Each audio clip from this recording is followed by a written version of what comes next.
Businesses thrive by knowing customer insights because today's insights are tomorrow's facts. At iResearch, we live and breathe insights.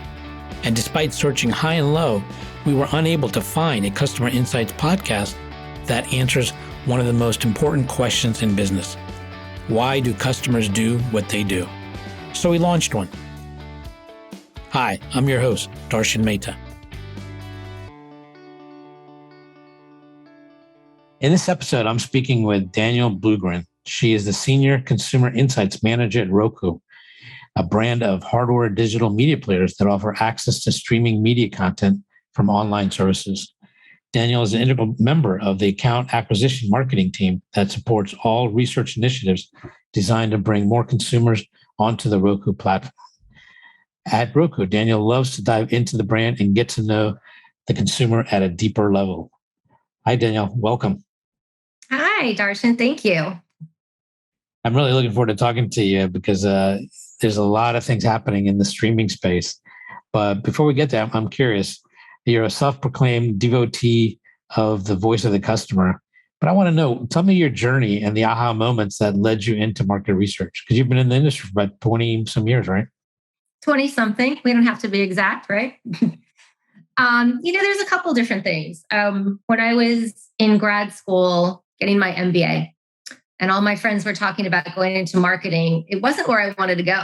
And the more I talked to people, and I talked to my professors, and I would talk to friends' parents, and anybody I could who was further along in the business world than we all were, asking what I love. And when I told them what I love, I said it's math and it's analytics, but it's also human behavior and a touch of psychology. And I kept hearing from people, have you considered going into market research? Have you considered market research? And so I started looking into it, took a couple classes during my graduate program, and I was hooked.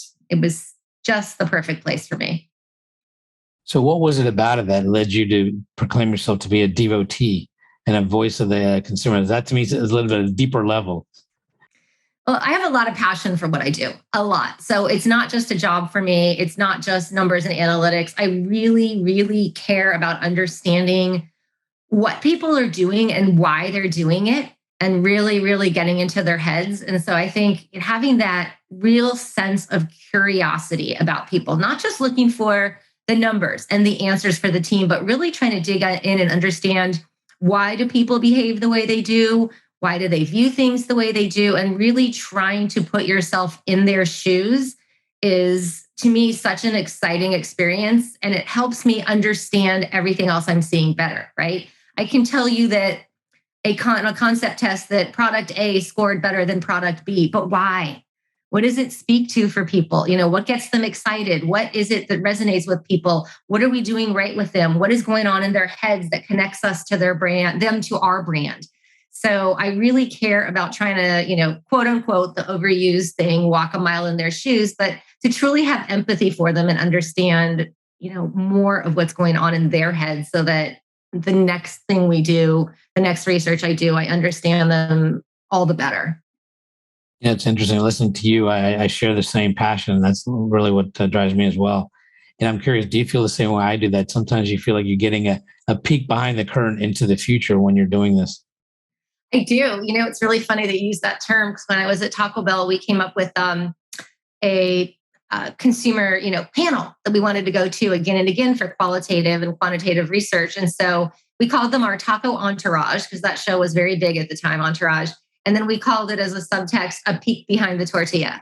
So it was, to them, it was the opposite, right? We're peeking into their lives a little bit, but we wanted them to feel like they were peeking into the Taco Bell corporate a little bit as a reward for what they did for us. But you absolutely are doing that. You're starting to see what is up and coming. What are the next big things? What are people thinking that drives the future of what we do in product development 6 years from now, a year from now, 2 years from now? So to me, it's very exciting, especially when time passes by and then you start to see those changes and see products come to fruition that are guided by things you saw, a couple of years back. One of the things I talk about in my book is this trend of blending. And one of the examples I talked about was Taco Bell and Doritos coming together. Were you involved with that effort, or did that was time? Right at the time that came out? I had left Taco Bell, but I was part of the process of looking into that, that was one of those things that every now and then there's something that's such a no-brainer that you just know it's going to be a success. So Doritos Locos Tacos was one of those. I was doing ethnographies and this kid was saying, when I finally told him at the end that this was Taco Bell, I was like, oh, please never get rid of the Doritos tacos. It was just like this, it was the holy grail of tacos for him. And our crunch wrap that we had, which was a way that you could all of a sudden take Taco Bell on the go. Certain things, it's just like when you see those winners that meet all the consumers' needs, you just know. Yeah. I'm curious, what's the backstory? How did that combination come to be? Was it actually from consumers or how did it happen? I believe, from what I recall, it was more somebody in the product development team. So we had Pepsi, right, as a former partner. So we were no longer part of Pepsi like we'd been in the past, but we still work with them. So for instance, I worked with the Pepsi Consumer Insights team to develop the proprietary Baja Blast Mountain Dew that was sold only at Taco Bell. And so this was another way to utilize Pepsi products, Pepsi flavors with the Frito-Lay brand in combination with Taco Bell. And so we talked to them about, what if it came up during a brainstorming, actually, now that I recall it, like, what if we had different flavors of taco shells? What could we have? We could have a spicy shell. We could have this and that. And then it led to, wait a minute, there's these great chip flavors that already exist out there. We don't have to reinvent it. You don't have to reinvent nacho cheese. You don't have to reinvent, Cool Ranch when they're already out there and already popular. Yeah, man. And it was one of the most successful product launches ever, wasn't it? I believe so. Yeah, it was phenomenal. It just resonated. You didn't have to explain it. You didn't have to sell it. It was just, you could almost look at the picture and taste it in your head. And that was it. Exactly. It was just one of those aha moments. Like, of course, that just makes sense. Just makes sense. Mm-hmm. So you're currently the Senior Consumer Insights Manager at Roku. Tell me a little bit about your role and what it is you do on a daily basis. Sure. So I've been with Roku for about 2.5 years now. As you mentioned, we're part of the account growth team. So that means that all of us on our particular research team, and there's 6 of us right now, are looking at all the different things we do to bring new people onto the Roku platform. That could include looking at products and the features that are in products. It's positioning, it's pricing, it's naming, it's packaging, it's the traditional marketing keys that we all learned about. We're looking at all those things to determine who our customers are, what they want, how to appeal to them, how to market it to them, and so forth. So give me some insights as to what's happening, because I think there's been quite a big few changes, even prior to COVID-19 in the world of streaming and going cordless. But what has really happened even since then? And where do you kind of see it going now, even post-COVID? When I started, we had, and this is all public information, we had about 37 million active accounts, and we just hit 60 million. Now, we can definitely credit COVID for some of that, but Anthony Wood has publicly said many times, and he founded Roku back 20 years ago now. He always said this was going to be the streaming decade. He foresaw streaming as the future of television. And he believed that the turning point was going to come around this point. So even when 2020 was starting, we were already talking about the streaming decade in the complete absence of COVID or all these stay-at-home mandates and things, because we saw that as the tipping point when cable was going to start to drop off and streaming was going to take over, because it's such an improved way of watching your content. Absolutely. And you guys are going quite a bit international as well. Do you see differences in the consumers? Let's say U.S. versus international. And also, how do you tap into those insights for international customers? So for international, we actually have somebody on our team whose role is to look at the international research. And so she is looking at what's going on in the U.S., but also what's going on in Canada and the U.K., and Brazil and Mexico, which is all countries where we have good presence. And she's looking at who those consumers are. So we have a good understanding of where they're younger, where they're older, where streaming is a more established behavior versus where it's a more of a minority kind of thing. And it's earlier, kind of on the cusp, people are streaming, but the average person isn't. And so it's really fascinating to see the differences between the countries. But I think it all has to do with also, when did broadband become commonplace in different locations? When did it become not just early adopters who had it, but everybody? So in some countries, I think they're going to follow the same kind of path people did in the US, just at a later date. Mm-hmm. You've been doing this for over 20 years in terms of market research. How has your approach to, garnering insights changed over time? I think to me, you're always doing a little bit of a balance of art and science. And depending on what you do, there's more art or more science. So if I'm doing ad research, for instance, I've learned that you have to put a lot of the art part into it, which is it's not just hard numbers, but you have to look at how are people feeling when they see ads and so forth. Versus if I'm doing a segmentation, I can rely much more heavily on the science. I didn't know that early on. It's over time, if you're in the same industry for a long time, I think you determine or you develop your own kind of points of view on things. So what do you favor as a methodology and when? Or, when is it time to be completely scientific and when is it time to put a little of that art and qualitative and gut and your own just general know-how about the consumer into it, not just the numbers. So I think it's been an evolution of, developing my own frame of how I look at things, my own point of view as to what's important. But at the same time, I don't think I've ever stopped learning or adapting that to this day. How have you found the balance for yourself between quantitative and qualitative? I'm a huge fan of both. And I will tell you that flat out. I think they absolutely have a role. I know you can read articles online all the time where people say our focus group's dying and this and that. Well, no, not if you use them properly and in the right way and understand how to analyze them. So they're great for certain things. They're great for understanding the why behind things. Numbers can tell you what, they can tell you how many, they can tell you who, but if you really want to understand why that is, you need that qualitative. It might mean you need to be in focus groups. It might mean you need a one-on-one with somebody. It might mean you need to go to a store and watch somebody shop. All those things teach you things you can't learn in your surveys. And so I would never want to have one without the other because I think I get the complete picture of what's going on when I bring all those different sources together. Yeah. And you've been on both sides. You've been on the vendor side as well as the client side. Tell me a little bit some of the differences you've seen on both. And I think you lean more towards the client side now, correct?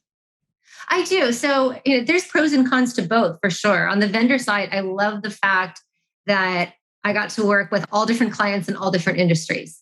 So, might be working on, fast food, and then you're working on electronics, and then you're working on something else. And it's constantly something new. And from every industry, I feel like you learn something that you apply to your next project, no matter whether that's the same industry or a different one. So I like that breadth of experience. But when I was on the client side, what I missed is what happens after the research. You do a project, you do qualitative, and you write a beautiful report and what you think is beautiful, and you turn it in and you wonder, now what, right? What happens? Did they talk about it? Did it get put in a file? Did some action get taken from it? Same thing when you deliver, quantitative results and you've done a concept test or a segmentation. I love to see the whole, path of what happens, and you miss the before, which is okay because they can debrief you, but you don't get to see the after, and you don't get to see how it connects to all the other initiatives or even other projects you were working on. So I love that continuity. I love the building of information over time where I continually learn more and more about the same subject and more about the same consumer, the streaming consumer, where every project I do adds to my knowledge base. Yeah, I think you've talked about it that way, which the longer you work at a brand, the more you get to understand the consumer at a deeper level. Tell me a little bit more about the process. How do you go about doing that and keep a pulse on understanding the consumer this way? And what contributes to them coming to life for you? I think it's every time I do some kind of research, and going back to the thing about qual and quant, let's say I'm doing a quantitative survey and I understand what's going on. And like I said, what's resonating with people, but it's when I talk to them and understand the why and the mindset and what's driving it, which may be completely different than I expected. When I really learn how they're processing things, how they're thinking about it, why they're reacting the way they do, it helps me understand them as people, not just numbers who prefer, a product over another. every time I shop along with a consumer, every time I sat down with people inside a Taco Bell and talked to them, all those things bring these people to life. And it's amazing to me. Every ethnography or any kind of one-on-one things you do with consumers, I remember these people for 5, 10 years or more. I will might not remember their names, but I remember meeting them. I remember what they told me. I remember who they were. And so all those kind of become a bit of a persona in your head. And I used to put on, when we did positioning for Taco Bell products, I could literally put myself in that head, and I spoke differently and I wrote differently, if that makes sense. It wasn't me. It was kind of channeling of them and trying to use their language and their tone of voice and everything like that, to not just be my representation of them, but try to actually bring them to life. So you really put yourself in their shoes, and you started to kind of sense what they were thinking and feeling. Yeah, you really do. You really try to start to understand the why behind it and who they are and their lifestyle and their choices and their living situations and everything that drive what they're doing in the market. So when I say Roku customer, what do you think of and why? Roku customer, well, the early ones, they were early adopters, right? Because we were the first ones out there with streaming. So the people who have been using Roku since the beginning, those are people who took a chance. Those are people who are willing to try something new when it was unproven and early, but exciting to them. They were willing to do it when it wasn't a perfect experience and you certainly didn't have access to all the content you do now. But now I think we are the choice for people who want streaming and want smart streaming. We are known as being very well priced and a great value for the money. People tell us all the time, and we are very public about this, that we're the easiest, in our opinion, to use. You can get on board with streaming in a couple minutes, and it's easy to search for what you're looking for. It's easy to add another channel. Whatever it is you want to do, it's made to be a very simple interface. But that doesn't mean you're not techie. Techie people also appreciate the simplicity of design, right? And people who really love streaming and want access to as much content as possible. So, not the restrictions. We try to be as agnostic as possible in not only what we carry, but also if you search for things, we're not trying to promote ourselves first. We just want people to have great access to everything they want to watch. And I think that we get that feedback from people, in return, that's what they appreciate about us. But it's all ages, all genders, and working on, many, many countries. When you're being able to reach that broad of a consumer base, I feel like your basic tenets are coming clear to people. So I'm curious, a lot of people talk about the experience. How much of your time is devoted to the actual experience of signing up, but also the actual experience of using the product with the user interface and the user experience? So we have a whole UX team that is always looking at every single element of that. So we've got, an end user experience team. We've got UX who's working on, once you're on board, what happens? How do we make that experience better for you? How do we upgrade things? How do we change things? My personal experience is in helping to alpha test things. So all the employees are invited at times to test new things. And it might be a product you're testing. It might be a remote, a device, and it could also be you're testing a new version of the platform to see how it works, to see how the changes work so that we can get all the bugs out beforehand. So my professional life is more on the product side and, what physically we're offering to people, as well as the brand side, looking at what we stand for and our brand recognition and things like that. And then that other team is really looking at, okay, we've got them on board now. How do we make this experience the best it can be? What are some aha moments you've discovered on how people actually use streaming services? There's been some funny things to me. Not funny so much, but it's people's interpretation of what it means to stream can be very different. So someone can tell us they love to stream and we find out that just means they watch YouTube on their laptop. And that's it, right? And that's streaming. Technically, that is streaming. And then, right? And then you've got other people that means they haven't had cable, they don't use a laptop. Everything is going through a Roku device or a Roku TV, and they really understand the breadth of what's out there. But it's amazing to me still in 2022, how there are a good number of people who have heard about this streaming thing and really don't know what it is or how to implement it. And that's not just age driven. I see it in all decades of age. And I know we've always got tech early adopters and tech laggards, but it's interesting to me that that's still a little bit mystifying to some people. Interesting.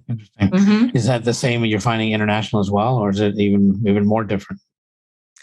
I think it probably depends on the market and how advanced they are. Like I said, with broadband, what's already been in place in that market before we joined, what the habits were. You look in every market's so different. You go to Germany, they don't have to pay for cable TV. And so their needs are a little bit different. And then, UK, they've been doing these kind of things and streaming through other devices for such a long time that they're very familiar with it. So it's really all over the place.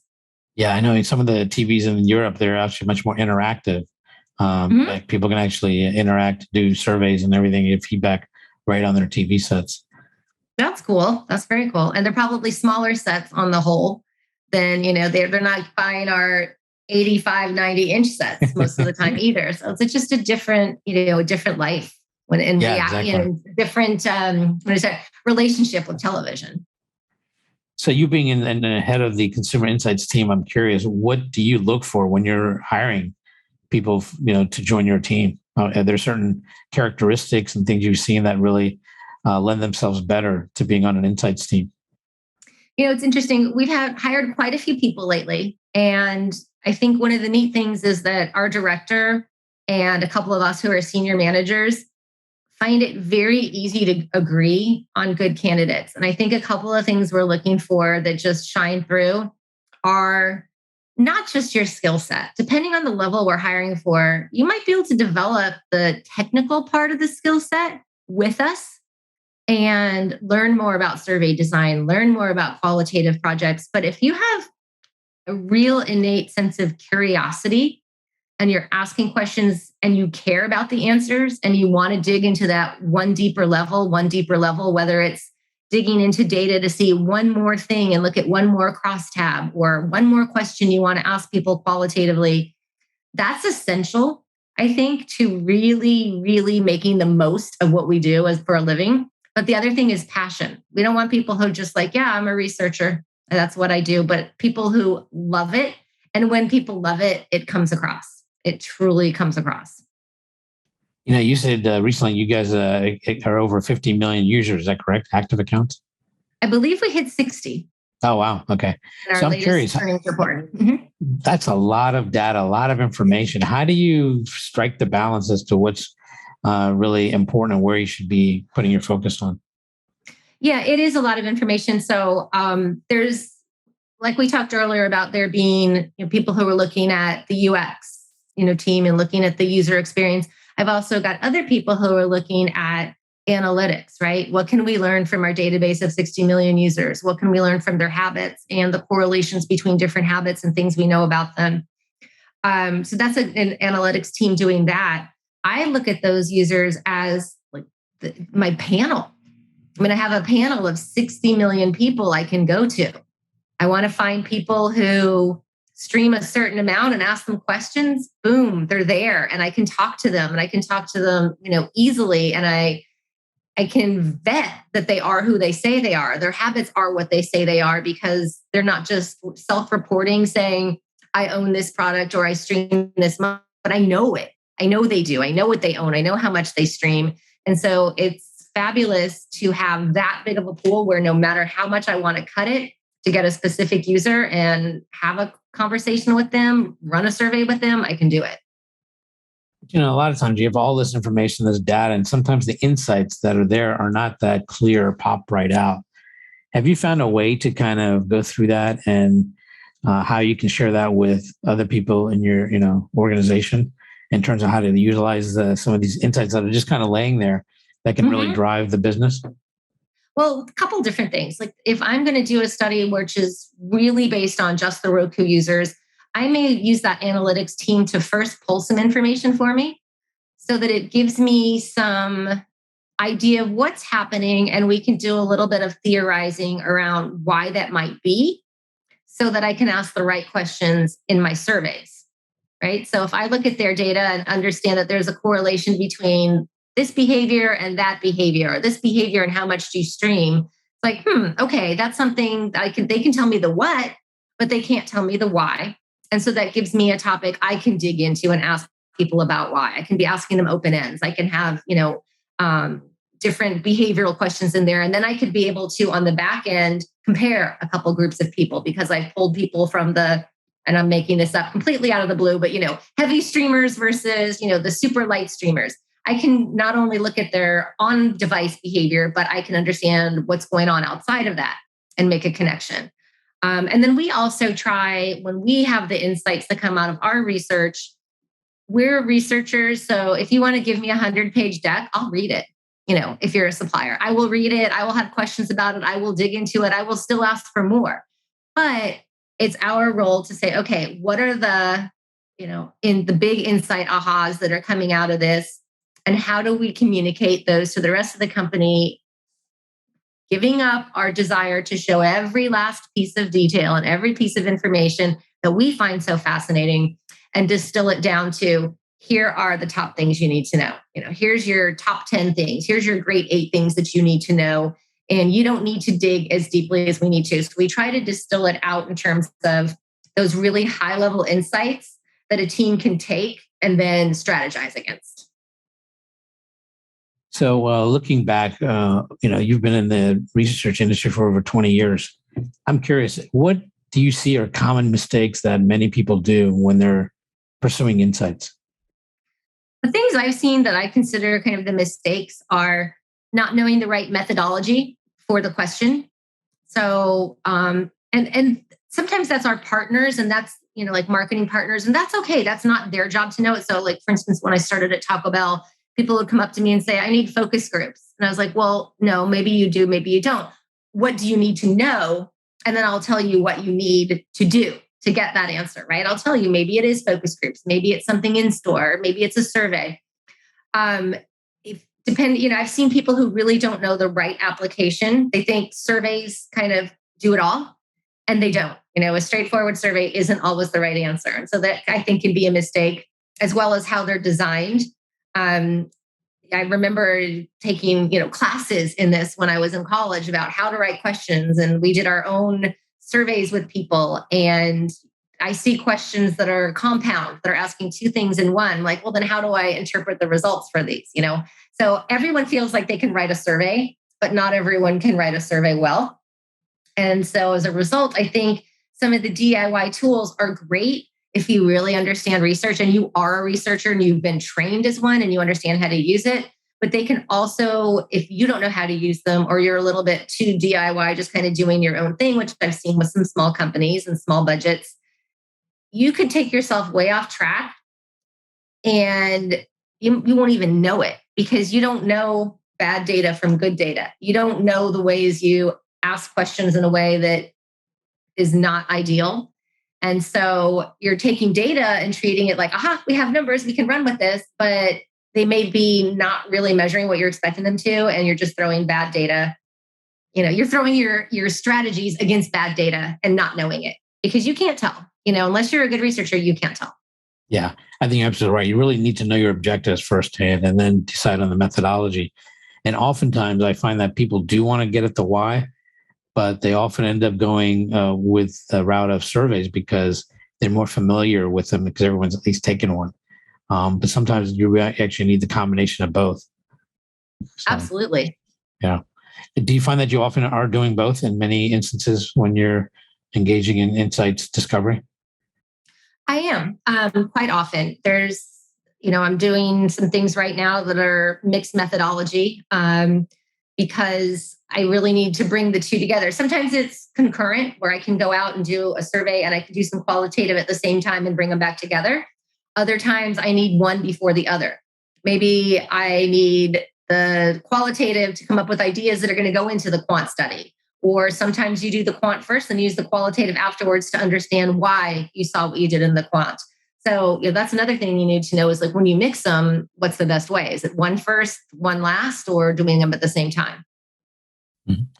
What do you see on the horizon in terms of market research, but also in terms of streaming? Where do you see things going into the future? I think it's a great future for streaming. We've obviously built up, huge business in the United States. We're doing it in other countries. We're not the only one out there. Chromecast, Google is out there, focusing on international markets. Fire TV is out there. All of us together, I think, have a bright future for continuing to bring streaming to more and more people across the world. The cable companies are trying, by having their own streaming apps, but it's not the same experience.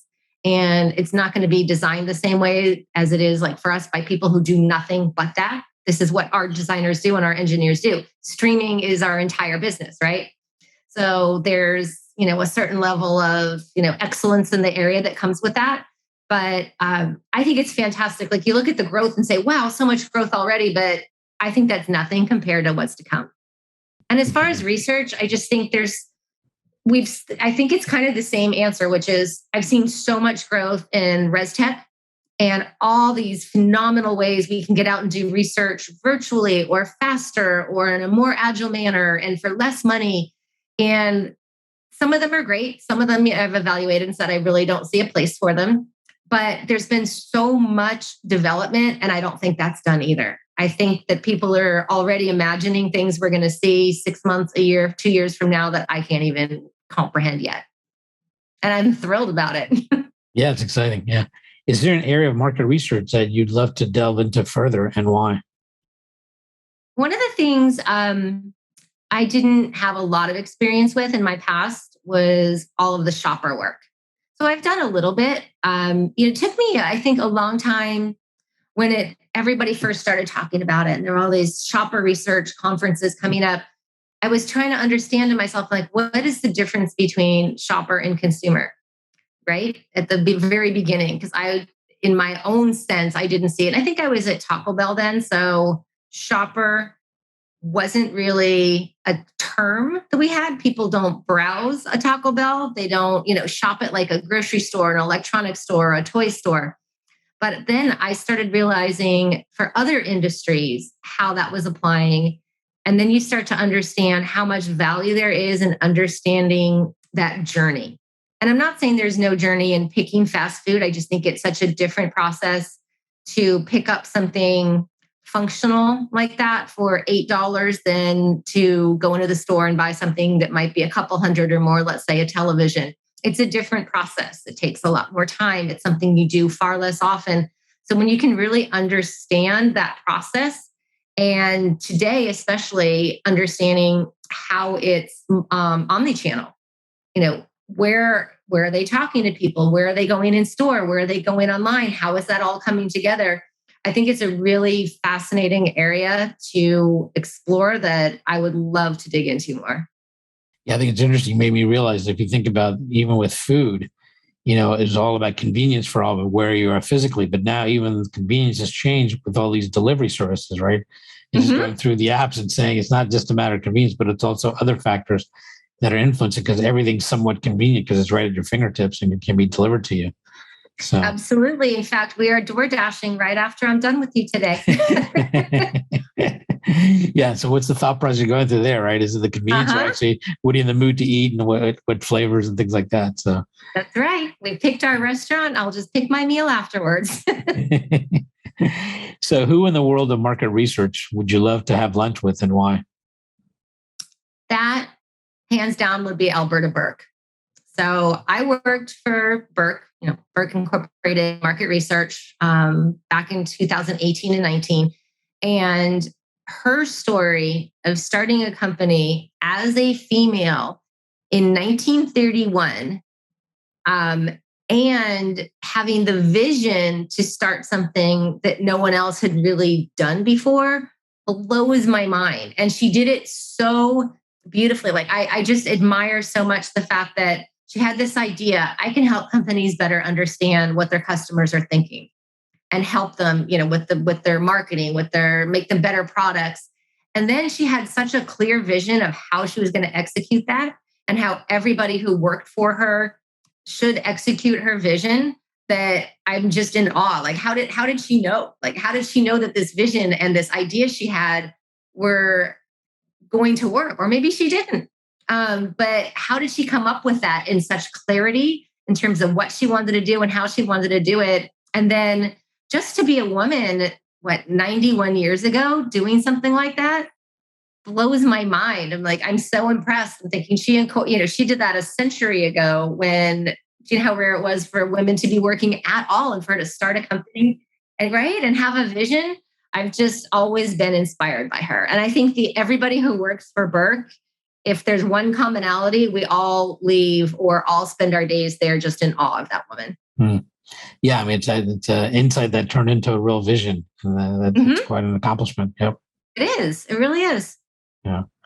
Well, Danielle, I want to thank you for our conversation today. I've really enjoyed talking to you, learning more about streaming, as well as pursuing insights. And I appreciate the stories you shared with us. Entirely my pleasure. Thank you for having me. Thanks. Getting to AHA was brought to you by iResearch. To find out more about us, head to iResearch.com and make sure to search for Getting to AHA in Apple Podcasts, Spotify, and anywhere else podcasts are found. And don't forget to click follow to ensure you don't miss any future episodes. Thank you for listening.